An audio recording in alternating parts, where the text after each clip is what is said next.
She sent me an email today. Okay, we've started it up here. So, and people are joining us as we're having like A major good discussion. conversations about, yeah. What's on all of our minds, obviously being in Southern California and having two reps here that live very close to these fires, that are on the screen with us, and some that aren't on the screen with us who may be even in more peril than you guys are. But Shannon emailed me today, so she's wherever she's at, she's working, and it was just it was a work related email, so I'm thinking that Right, she might be right. okay, and we're thinking about her too. It's oh, we did Amanda, did we get the chat going? I always seem to forget to do the chat, so there we go. Um, yeah, it's just okay. I'm just going to pontificate for 1 second here, and then I promise that we'll get talking about books. You promise? I don't We'll know, see. maybe not. I don't know. You guys can't trust me for anything, I swear. Um, there has been nothing like this in history that has happened. And for people to criticize things that are going on, and people die. I mean, because I have family members who are in the fire department. One who is in the LA Fire Department. I have friends whose son-in-law works in the Orange County when it gets up. Nobody understands the mass amounts of. It's like you have enough water to put out one house in a neighborhood, maybe three houses in a neighborhood. You don't have enough there is not enough resources that you could keep anywhere for the sheer amount of what was happening at That's this. right. There was no way that there was going to be any possible way of containing this or dealing with this. This was cataclysmic, on all sense of the words. And so whether a reservoir didn't have water at that time is not and And it's because of the winds, the helicopters, the air power that they use they rely on. couldn't be used. Right. So the criticism is absolutely mind-numbing. Right. Well, we'll get to books, but when did we start, like in the middle of a crisis, literally in the middle, it's still going on. When did we start criticizing, looking for people to blame? Point, Like point, point, point, point, that point. didn't, Well, maybe it's always been the way, but I feel like there's something new going on. Like, let's use this somehow. yeah, it's being used. Yeah, and the Well, conspiracy theories are just off the rails. yeah. I feel like I've lived in LA for 20 years now. Tom, I think you've lived there longer than I have, but Not much longer, but a little bit longer. yeah, but so I've lived in LA 20 years now, and I think the thing to say and the thing that I'd like to say is just that we know Santa Ana wins. I mean, they're every year and they happen, and we know what it's like to have wins where fire is probably coming with those wins. And this is unlike the winds themselves were unlike that. And then the fire that came was also unlike it. So, I think, I mean, Yeah, lived through I don't I've lived remember through a Santa lot Ana of winds at winds. 100 miles an hour. I don't Right. remember Santa Yeah, Ana winds at 100 miles an hour. yeah. I've lived through a lot of wind events, and like my apartment rattles, and your Right, windows rattle, and if you have any window cracked open at all, things go flying off right, the shelf right. I mean, that's made. we've had umbrellas blowing across the neighborhood. You know what I Right. mean? It's Right. like we understand what Santa Ana Trees winds are. uprooted. Yes, that's happened before. Yeah, Sure. Yeah. yeah, Sure. and But, yeah. but So this is, it's and this is my, and like, I think it's like those winds often come with fire, but often, and those fires sometimes do threaten houses or burn down houses, but oftentimes they're high enough up in the hills that they're not burning neighborhoods. And Yeah. that's where this changed. well, and this, and like I was talking about before we got on air, it's that fire seeds with the wind. It's those little teeny, and one of the firefighters had a piece of ember that was, I'm trying to find something on my desk that could approximate the size, but it was like, two pieces of ember that were as big as your hand. I saw that. Yeah. That's flying through the air in 100-mile-an-hour wind. So Yeah. it's just devastating, and it's heartbreaking, and there's part of LA that's never going to be the same. Yeah. That's just a fact of it. So, but Yeah. LA is LA and it will come back and come back strong. So it's, all right, let's say we know we have to. It's hard to do sometimes And when we want to. We and we still want want We to. do to. want to. We do want to, but it's hard sometimes when some of these catastrophes happen and things happen and it's like, oh, let's talk about books. But we're Yeah. here to talk about books. So we're going to talk about I think we're getting back into the role of new releases that are happening and good things are coming. So, and tis this. It's always hard though when this time of the year, like if I read a really good book that's like this early in the year, it's like, and then remembering it during like, towards the end of the year when all the lists come out. So it's like sometimes when there's really good stuff at the beginning, it's like we got to remember this for That's the right. end of the year. All right, it's gonna go Julia and Patricia. Good seeing you. Thanks for coming, and Patricia and Tom. So, I think Amanda's got you set up to share screen if you want to. Yep. So, Julia, take it away. All right. I've got some big ones today. Oh, I love it. My first big one is Oh, a new book, a sequel to Presumed Innocent, which came out in 1986. This is Presumed Guilty by Scott Turow. And like I said, it's the sequel to Presumed Innocent. You can see it's gotten starred PW and Book List Awards. I'm sure some of you know that it's now a TV show. Presumed Innocent is now a TV show on Apple TV Plus, starring Jake Gyllenhaal. So this is the third book in the series, the Presumed Innocent series, and yes, Presumed Innocent series. Sorry, I get them so mixed up. But it continues on with the main character as a now retired judge who gets sort of sent down a rabbit hole that is dangerous and thrilling and all of the things you want from a great sort of judicial Scott Turow novel. And just a really fun time. I think it's a good, I feel like they kind of remind me of like John Grisham in a way, like they do. There are similarities. The legal thriller, yeah, Mhm. where you, just entertainment and, escape in some ways, and in some ways, sort of look at the justice system and some of its flaws. So, yeah, Presumed Guilty by Scott Turow. I love it. And it's out tomorrow. Go ahead, Tom.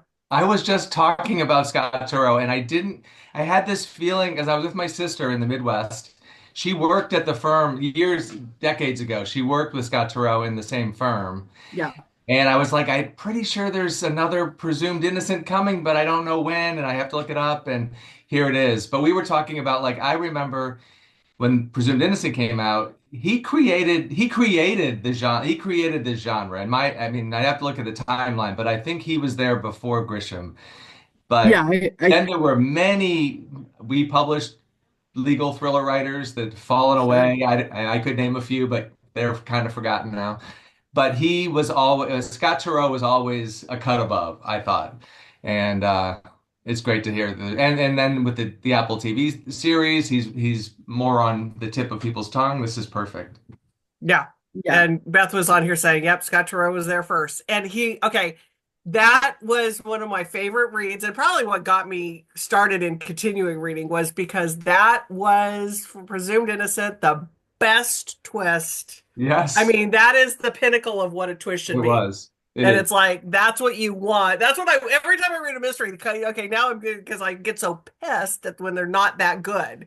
Yeah. Like, and they are never that good. They're never that good. And I mean, they did a great job in the movie recreating it, but when you were reading that book and it was like, oh man, that was also the first ABA big convention that I went to in publishing. I was in New York at the time, and I went to DC, and that was the book of the show. Like usually there would be one book to come out of the convention.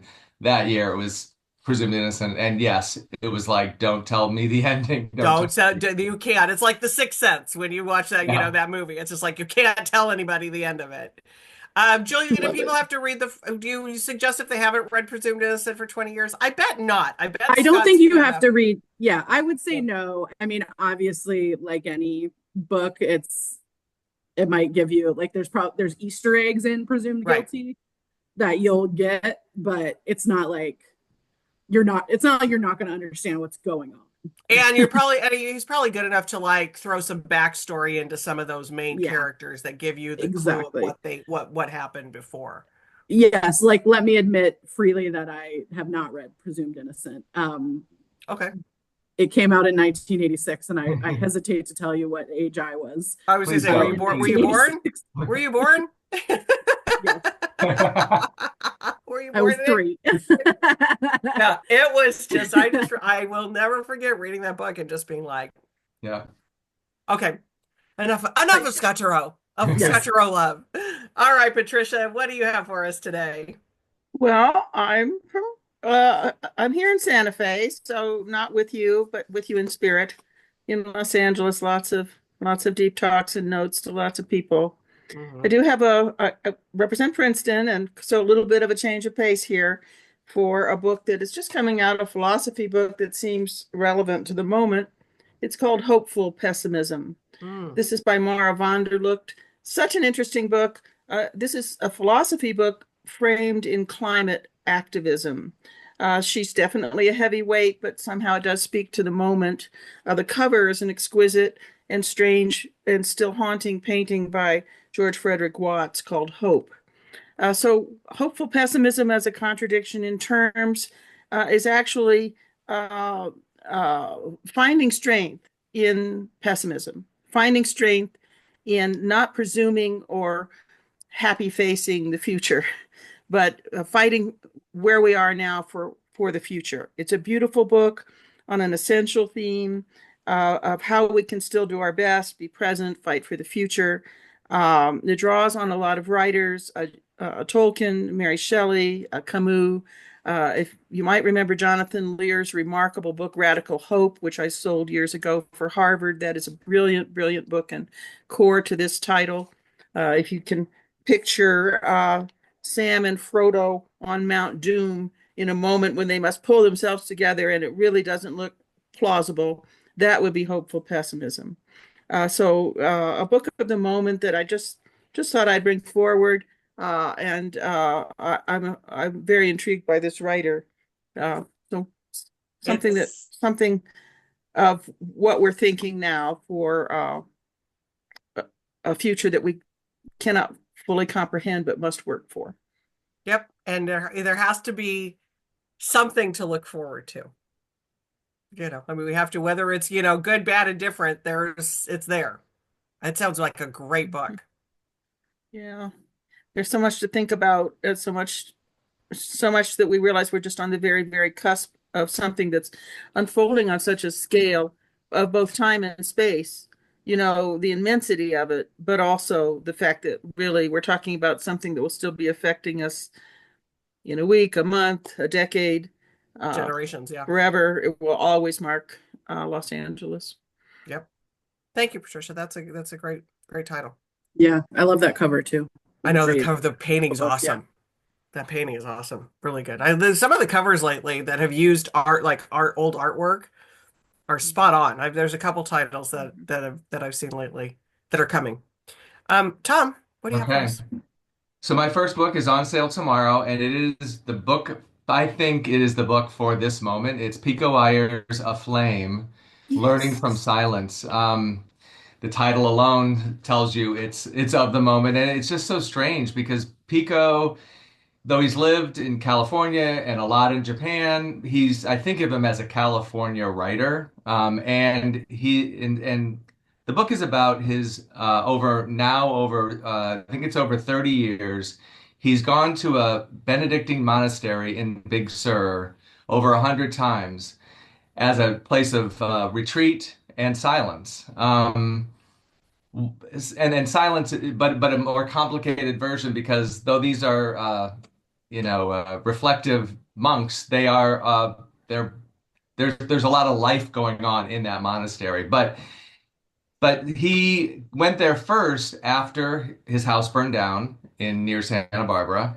I mean, so fire, and of course, Big Sur is a place that knows fire over and over again. Pico had another house burn in Montecito. So fire is all through this book, but the book is really about what he's learned in those visits to this monastery, the deeper truths that we might forget as we go along in our lives. And he's just a brilliant writer, profound writer, but easy on the page. There's just no one like Pico Iyer, and this is our second book with him. I have this feeling this will be his biggest book. I just feel like this is a book we all need, not just here in California, but it's a book, you know, everyone needs. So in the PW review, they say the author brilliantly illuminates philosophical insights about the nature of the self, the world, and how silence serves as a conduit between the two, often in elegant, evocative prose. At the monastery, this is a quote, it's as if a lens cap has come off, and once the self is gone, the world can come flooding in all its wild immediacy. So that's what he's getting at. In the silence, he's not escaping the world. He's trying to understand the world better, more deeply. So out tomorrow, Pico Iyer. If you get a chance to see him, hear him, listen to him, he's going to be on Fresh Air later this week. I mean, and I especially want to hear him talk about, like, I want to hear an interview right now because of what's happening in Los Angeles, because he's such a Southern California figure. But A Flame by Pico Iyer. Well, and you said he's lost 2 homes to fire? I don't know, but I can't. Or landslide, but maybe? his home was in the fire not that long ago in Montecito. I don't know if that one burned. Yeah. But I mean, Um, still, just have one. yeah, yeah, and to emerge Still, hopeful, always hopeful, but full knowledge of what's gone before. But he's an amazing person, and he's one that I look to for profundity at this time. yeah, light in the darkness. Yeah, exactly. Yeah, Totally. Yes, he will be that light in the darkness. yeah, So I'm going to listen to Fresh Air. I think it's tomorrow or it's Wednesday. yeah, I'm so because we need it. excited about this book. I've been to New Camaldoli several times, the monastery in Big Sur, Oh, and it's also kind of a source of books. There are many books that have come out of that monastery, and it was very attractive to Merton. Thomas that's Merton right. had the thought Merton is of all through moving this there. book. It's Yeah. connected to so many things. So this is a book I've been waiting for. Oh, that's exciting. Excited to see it. Yay. All right, thanks, Tom. Okay, Julia, what do you got next for us? And I have a photo of Big Sur just right over my Oh, you do? Speaking Yeah. of, Yeah. there's nothing more beautiful than Big Sur. Sorry. And anybody who comes to California, if you don't drive up the one, you just have to do If that. you What's can. what's in your I life? don't Yeah, think if you you can can. right now. Right. When you Is it- can. When you can. But that drive up the coast. It's not closed up near Big Sur again, is it? Or did they open that back up It's again? closed above. You can't go down to that monastery right now. You can't go down from Carmel. Yeah. Oh, okay. So I chose a fun and funny one for my next one. This is a memoir of Andy. So Andy Coren is the author. It's called Dirtbag Queen, a memoir of my mother. hosting him. So We're gonna I'm host su- him. oh, good. Oh, yes, that's right.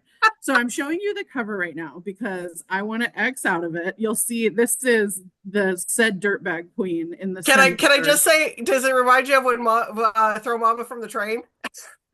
Yes, kind of. And I want to read from you this started off as an obituary that Andy Coren wrote of his mother, and he turned it into a book. And it's like one of the few instances where I am like so relieved that it got turned into a full book. So I'm just going to read you a couple sentences from the obituary to show you what you're in for. It starts, a plus-sized Jewish lady redneck died in El Paso on Saturday.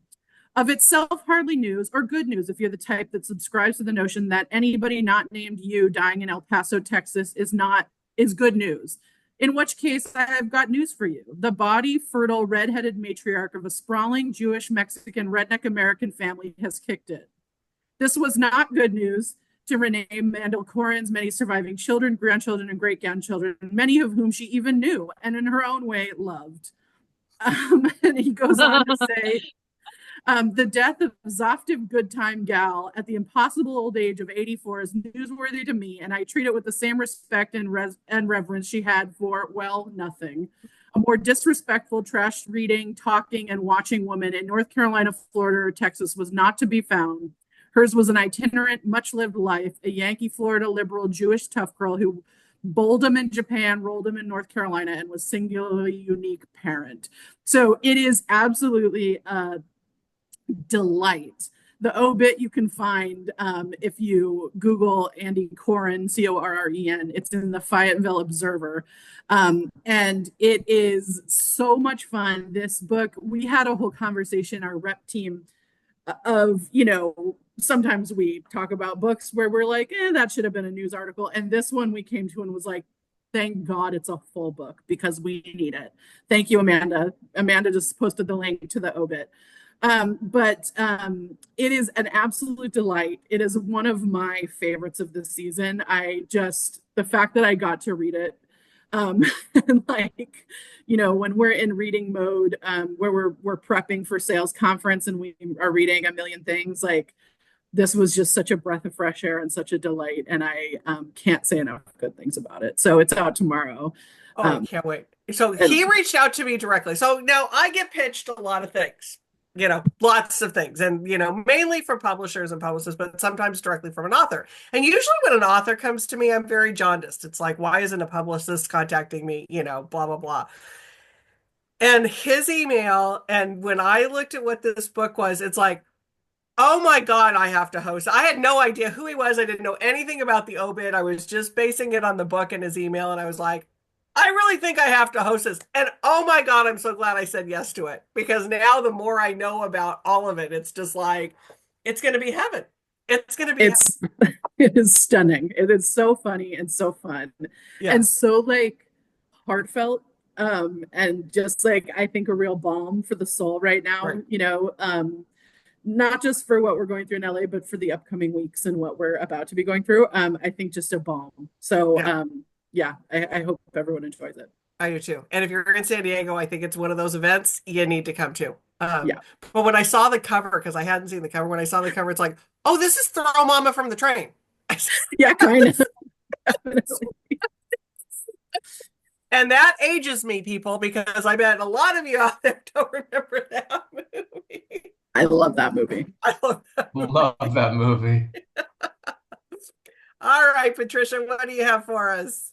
I'm having a feeling it's not Dirtbag Queen. No, I'm sorry. Very different, but we'll forge on with Dedicated to the Soul. This is the writings and drawings of Emma Jung.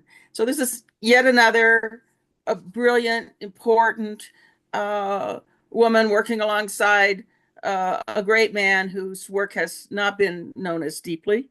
Emma Jung was Carl Jung's wife, partner. She was herself an analyst and scholar and visionary. She wrote a major book on the Grail in that Jungian context, but we've never really seen her work. This is very handsome, big book, has some color, some ideas where you think that maybe the Red Book and other ideas that we have associated with Jung might connect. There are dreams. This is a dream of the coral tree.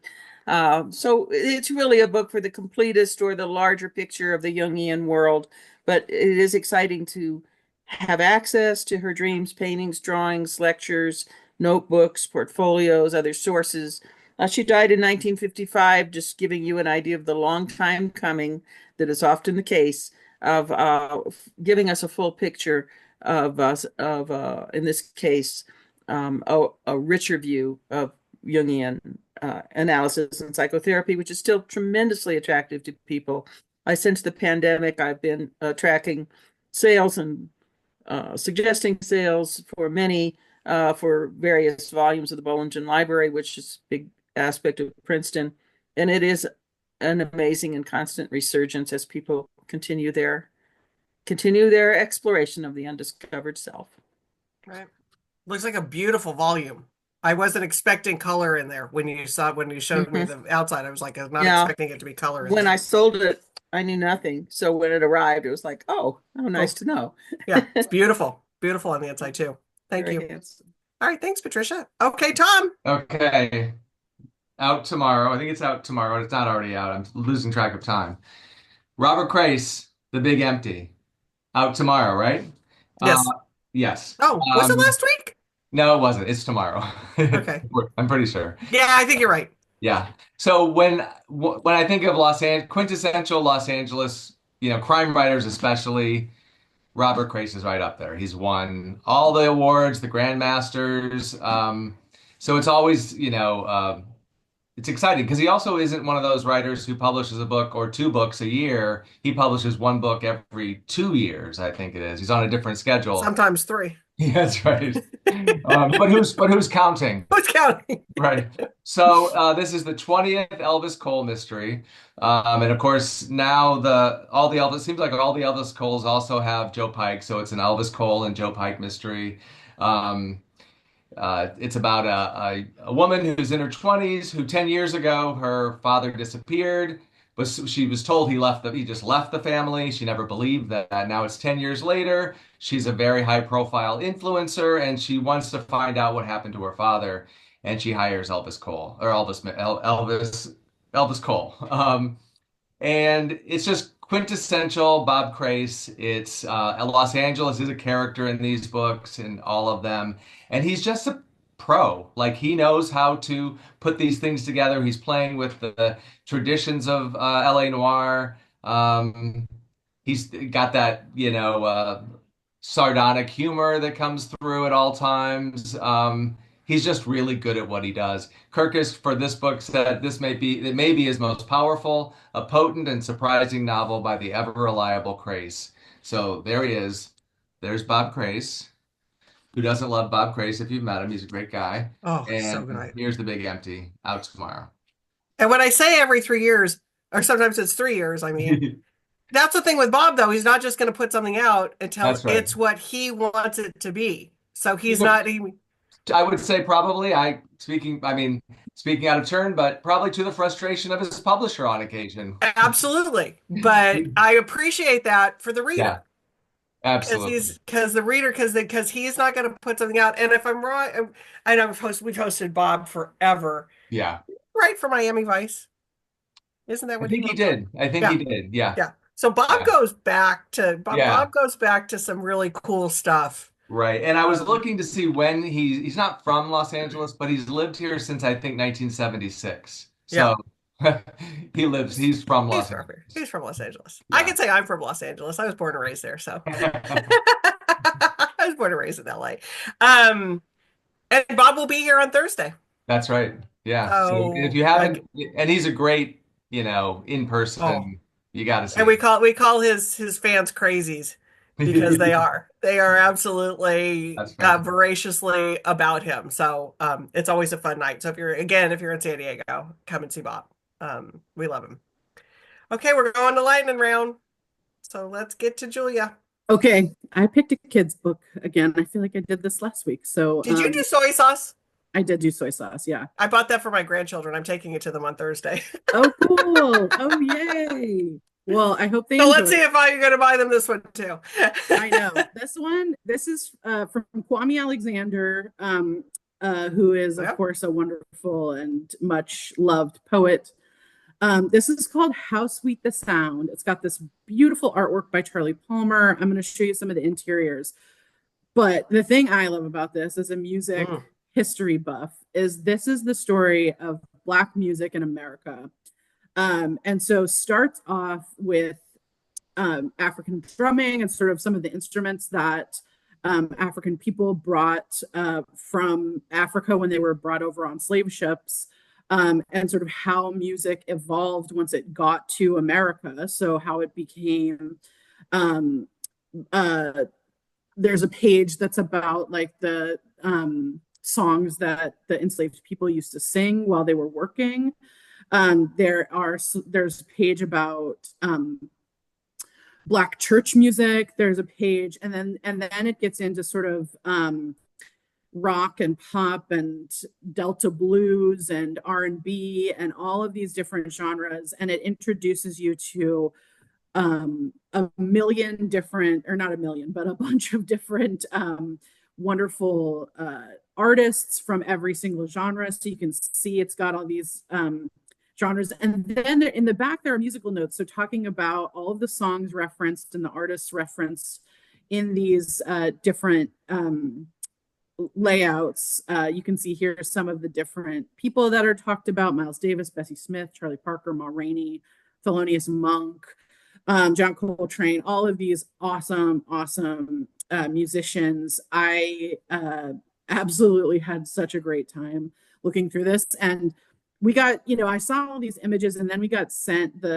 it's called a blad, which is sort of a galley, but for these kids' books, so they're full color and sort of show you what it's actually going to look like. And it's just absolutely stunning.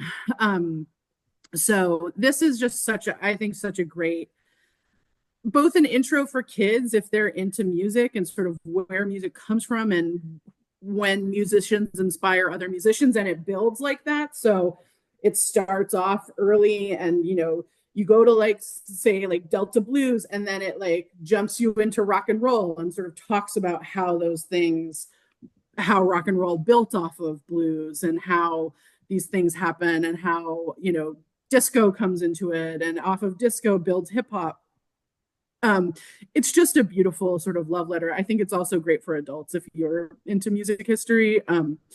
It's a lovely poem by Kwame, who is such a wonderful poet, and I just think a really wonderful sort of gift book, but also that could be a gift to yourself. Yeah. Is it a picture book? It's a picture book? It's a picture book, children's picture book. I mean, and I love like the little, because if you're reading it and the sounds that they're making, like the words that, it's like it could be fun for kids too to get into the music, Exactly. And like a good way to sort of play them some of the music and play them some of these artists that he's talking about and some of the songs that he references within the poem. Just a really good time. Yeah. Yeah. And like Amanda said, the art is amazing. It's very cool art. Really cool. Totally. Okay, Patricia. What a great looking book that was. I just love it. I was thinking of several musicians that we'll be thinking about who were in Altadena and jazz musicians. I was looking up different sites and listening to their work. Oh, and that book is just a real tribute. Yeah.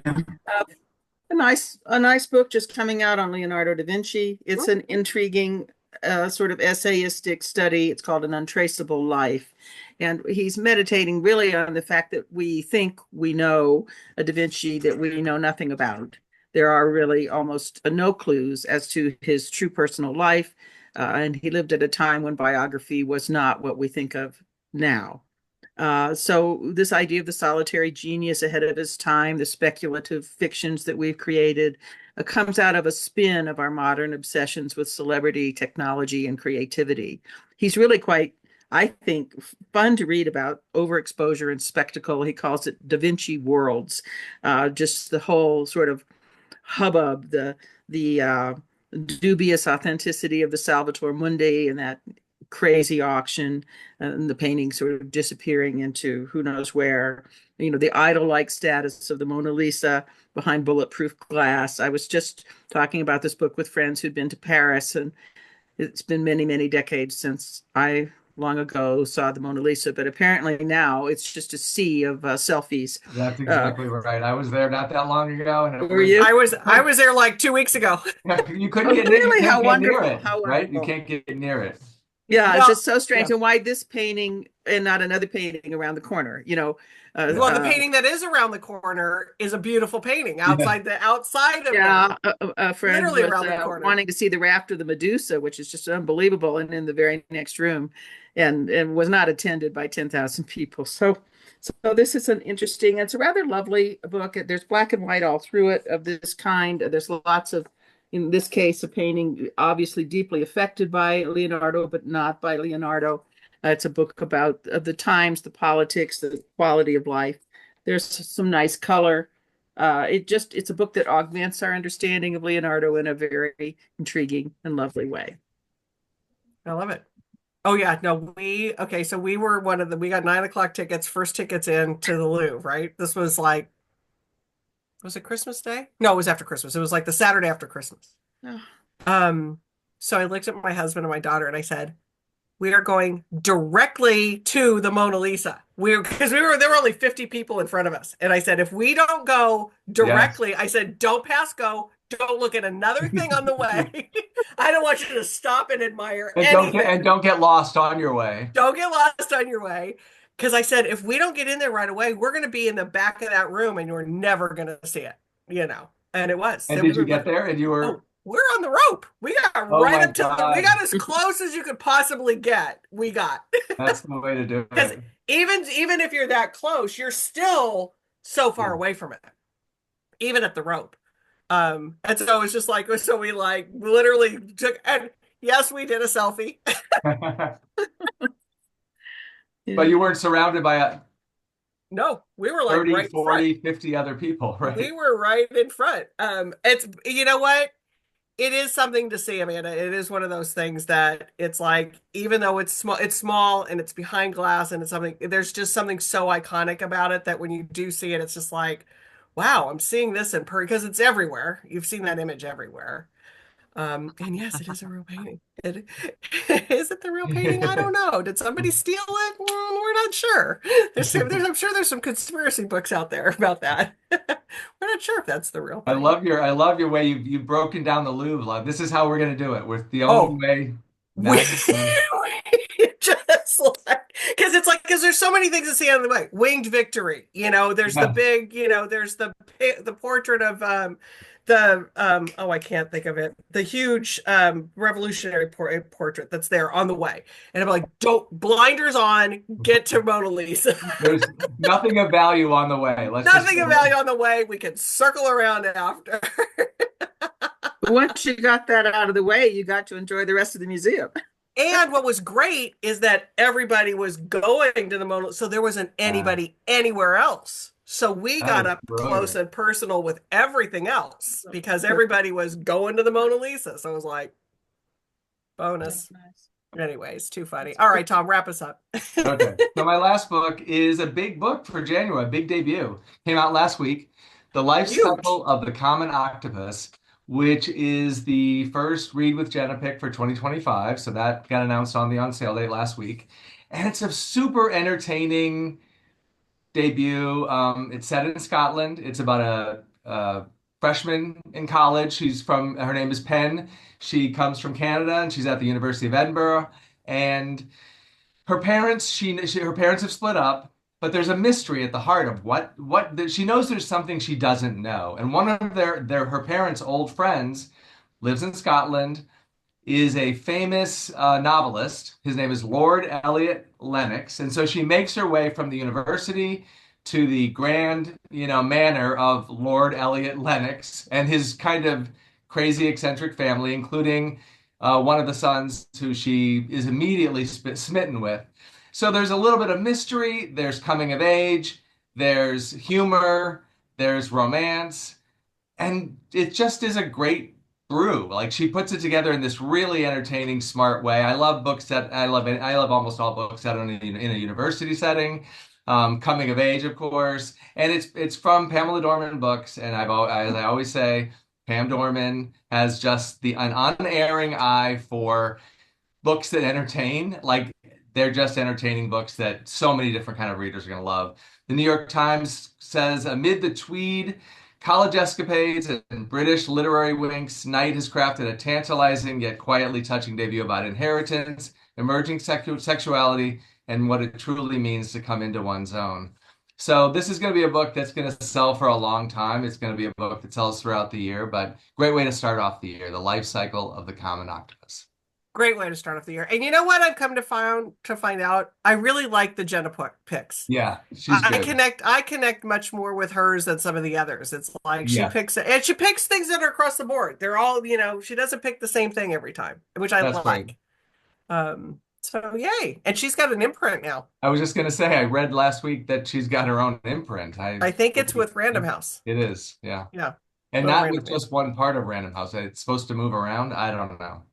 I don't know. But there was hopefully nobody from PW is watching this, but there was you know how they do the teasers in the emails, like they'll give you what's in the article that they're reading, and it said something about Jenna, and it said it was just the worst sentence in the world because it sounded like she was doing a thing with Simon and Schuster and Crown, and it was just like, oh, there's no way she was Simon and random. It's like, okay, so it was a very confusing tease. Too confusing.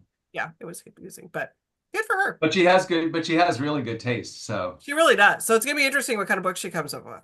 It'll be interesting to see what she does. All right, everybody. Great choices. And it really got my head out of like yeah, it really me was too. it really was fun to do this. And so back to the reality though of really, I mean, pray to the Tasty. gods that those wins Yeah. aren't what they were last week because it just can't sustain any of this. Yes, it was a great break from reality. This was a good one. So happy reading. Again, if you're in San Diego, please come to some of the events. Robert Craze. We got John Sayles will be down in Coronado on Wednesday. So we got some good stuff going next week too. So Dirtbag Queen. Dirtbag Queen's coming. I think he's coming in February. Okay. I think he's coming in February because he wasn't going to be here right away. And that's why I was just like, oh, it was a little bit. It's at the end of February. That's what made me hesitant because it wasn't really close to the release date. But then when I read, I was like, oh no, you're coming. We'll give it time to build. We're coming. Exactly. Even better. Yeah, even better. It's like, oh yeah, you're coming. I love it. Okay, Patricia, great seeing you too. Julia, Tom, always good seeing you guys. So, all right, Amanda, take us away.